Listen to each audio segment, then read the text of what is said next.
السلام علیکم طالب علموں، آج کا ہمارا موضوع ہے جانثار اختر کی غزل۔ ان کی غزل پہ بات کرنے سے پہلے میں چاہوں گی آپ ہمارے چینل کو ضرور سبسکرائب کریں اور انہیں شیئر کرنا نہ بھولیں۔ سب سے پہلے ان کا مختصر تعارف پیش کرتی ہوں۔ سید جانثار حسین رضوی ان کا پورا نام ہے اور اختر ان کا تخلص۔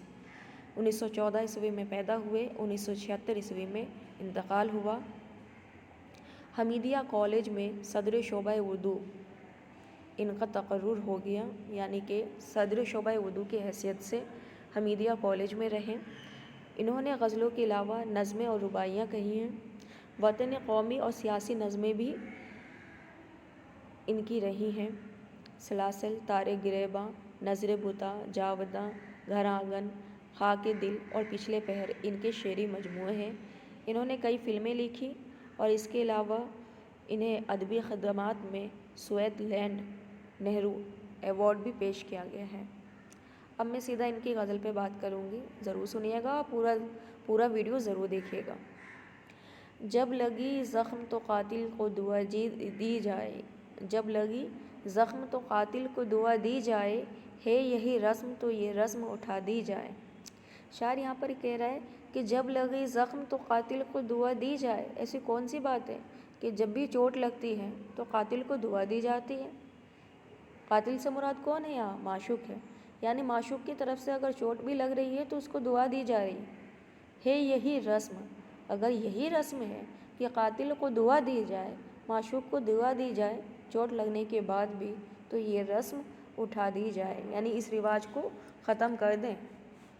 دل کا وہ حال ہوا ہے غم دوراں کے تلے، جیسے ایک لاش چٹانوں میں دبا دی جائے۔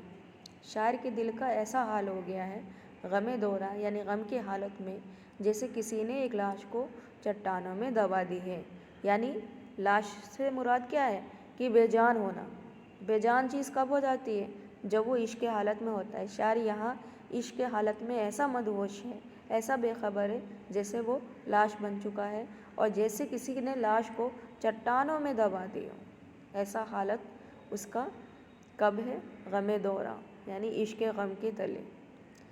ہم نے انسانوں کے دکھ درد کا حل ڈھونڈ لیا، ہم نے انسانوں کے دکھ درد کا حل ڈھونڈ لیا، کیا برا ہے جو یہ افواہ اڑا دی جائے۔ شاعر یہاں اپنے دکھ درد کی بات کر رہا ہے اور کہتا ہے کہ ہم نے انسانوں کے دکھ درد کا حل ڈھونڈ لیا ہے، یعنی لوگوں کو جو دکھ اور تکلیف ہوتی تھی تو ہمیں سمجھ نہیں آتا تھا کہ یہ دکھ اور تکلیف کس وجہ سے ہے۔ آج ہم نے اس درد کو، اس تکلیف کو محسوس بھی کرا اور اس کا حل بھی ڈھونڈ لیا۔ اور حل کیسا ڈھونڈا؟ کیا برا ہے جو یہ افواہ اڑا دی جائے۔ کیا برا ہے، یعنی اس میں کیا برائی ہے کہ اگر یہ افواہ اڑا دے، یعنی کہ وہ حل ڈھونڈ نہیں پایا اور وہ کہتا ہے کہ میں نے حل ڈھونڈ لیا، تو اچھا ہے کہ یہ افواہ اڑا دی جائے، لوگوں تک پہنچا دی جائے۔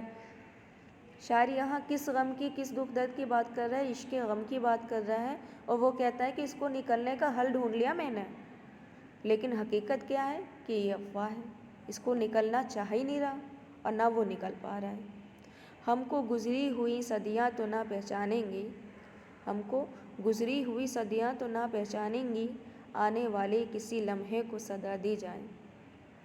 جیسے جیسے وقت گزرے گا، صدیاں گزریں گی، لوگ ایک دوسرے کو کہاں یاد رکھتے ہیں؟ آنے والی صدیاں بہت مشکل ہے کہ لوگوں کو پہچانیں۔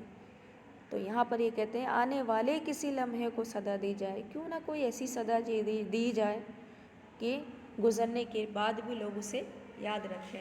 تو شاعر یہاں پر یہ کہہ رہا ہے، ایک انداز دیکھیے شاعر کا خود کی طرف ہے۔ شاعر یہاں پہ کہہ رہا ہے کہ اپنے دکھ درد کو، اپنی تکلیفوں کو کیوں نہ ایک جامہ پہنایا جائے، یعنی شاعرانہ انداز میں بیان کیا جائے۔ اب جب انہوں نے شاعرانہ انداز میں بیان ہی کر دیا ہے تو ان کی غزلوں سے لوگ ان کی دکھ کو، ان کی تکلیف کو، ان کی صدا کو یاد رکھے گا۔ آنے والے کسی لمحے کو صدا دی جائے، یعنی آنے والے وقت کو وہ کیا دے رہے ہیں؟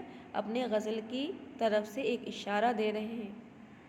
انہیں گل رنگ دریچوں سے سحر جھانکے گی، انہیں گل رنگ دریچوں سے سحر جھانکے گی، کیوں نہ کھلتے ہوئے زخموں کو دعا دی جائے، کیوں نہ کھلتے ہوئے زخموں کو دعا دی جائے۔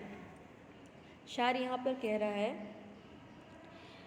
کہ کھلتے ہوئے زخموں کو دعا دینے کی بات کر رہا ہے، یعنی وہ زخم جو رشتے رہتے ہیں ان کا منہ کھلا ہوا ہوتا ہے اور خون بہنے کے باعث رنگ سرخ ہوتا ہے۔ اس رنگ کے باعث شاعر نے انہیں گل رنگ کہا ہے۔ گل رنگ کہنے سے مراد یہ ہے کہ جب زخم کھلا ہوا ہے اور اس میں بلڈ جاری ہو رہا ہے، خون جاری ہو رہا ہے، تو وہ گل رنگ ہو گیا ہے، یعنی کہ پھولوں جیسا رنگ ہو گیا، اور زخموں کے منہ کھل گئے ہیں، اور منہ کھلنے کا سے مراد ہے کہ دریچہ ہو چکا ہے۔ شاعر خود کو تسلی دیتا ہے کہ آج یہ زخم ہے، کل بھر جائیں گے، تکلیفیں ختم ہو جائیں گے، اور زندگی میں جو تاریکی ہے، جو اندھیرا ہے، وہ سحر میں بدل جائے گی، یعنی ایسی صبح آئے گی جس میں خوشیاں ہوں گی۔ کیوں نہ کھلتے ہوئے زخموں کو دعا دی جائے، یعنی اپنے زخموں کو ایسے دعا دیں کہ زخم بھی بھر جائے اور تکلیف کی دن جو ہے ختم ہو جائے اور خوشیاں زندگی میں لوٹ آئے۔ ہم سے پوچھو کہ غزل کیا ہے، غزل کا فن کیا؟ ہم سے پوچھو کہ غزل کیا ہے، غزل کا فن کیا؟ چند لفظوں میں کوئی آگ چھپا دی جائے۔ شاعر یہاں پر کہہ رہے ہیں کہ ہم سے پوچھو کہ غزل کیا ہے، غزل کا فن کیا ہے، یعنی غزل کیسے بنا اور کس طرح بنا۔